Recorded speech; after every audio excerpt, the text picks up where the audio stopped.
Although I am currently homeless, I am not without a job. I decided to leave the army after 3 years of service, mostly due to pretty terrible pay and long, uncompensated hours at work. After a few months of job searching, I was able to land a pretty great job as a fraud investigator in Kansas City. The pay was excellent, and the only thing that would keep anyone from accepting this job was the commute distance of 1,000 miles from Fort Bragg, North Carolina.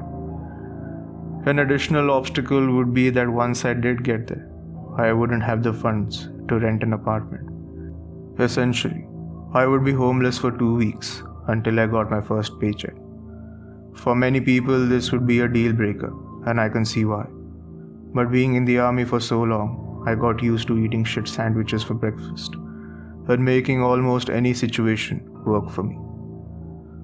We used to go to the field for weeks at a time, and that would involve camping in the woods, and in most cases, not having showers until we left for home. Since this wasn't a new situation for me, I had accepted the job offer and made my way over to Kansas City as soon as I was released from my duties from the army.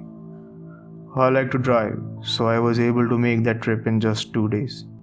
Once I got to my new city, I got to searching for areas the locals or police wouldn't mind someone camping for an extended amount of time.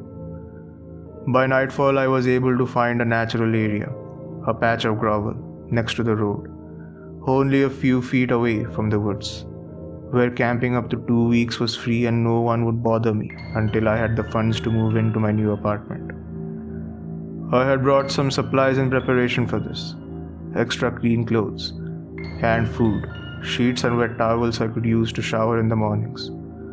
Since I didn't have a camping tent, I decided to convert the back of my car into a bed. After placing the back seats down, I actually had enough space to comfortably sleep, so I placed some sheets down and decided to tie another sheet above me, so no one could peek in through my windows and see me sleeping there. For a few days this worked just fine, but as I was driving back to my campsite one night, I started to notice some weird things. When I was working on my bed setup, I noticed that the forest went dead quiet. Usually crickets and other animal noises would rule the night, but it was completely silent that night. The moment I noticed, I felt completely uneasy and felt like I was being watched. I hurried with what I was doing and jumped in my secure car. A couple of minutes passed until I was able to ignore that overwhelming feeling of dread and browsed some YouTube videos. Eventually, I forgot about the situation and fell asleep. A couple of hours into the night, I got up as I usually do and noticed that the window closest to my face was foggy, as someone had been breathing on the other side. I was disoriented and grabbed my phone to check what time it was. I paused for a moment.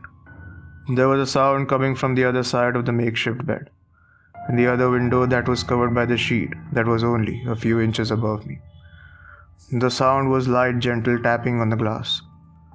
I doubt if I wasn't already awake, I would have heard it. The fear took a few moments to register, and it took me a few more moments to think through if I really wanted to investigate further. Eventually, my morbid curiosity won over, and I quietly and gently reached for the sheet, pulling it up ever so slightly.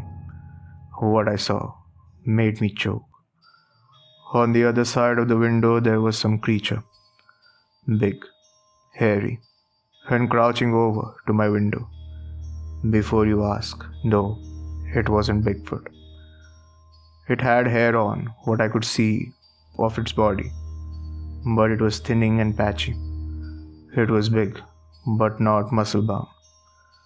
It was very skinny and had long claws on its bony hands. It was tapping on the window with them. The most grotesque of its features was that horrible smile. Its smile was ear to ear. I don't know if it was because it was enjoying this or if it saw me when I took a quick peek at it. I tried not to react, as if I tried to make it to my front seat to drive away. It could easily break through the window with those sharp claws and get to me.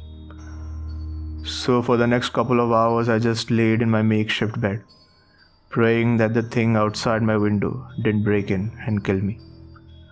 Eventually, the tapping stopped and the sun came up. I got out of my car the next morning and investigated the area around my car. There were weird tracks all over my campsite that only confirmed I hadn't imagined the whole thing. And there really was something on the other side of my window.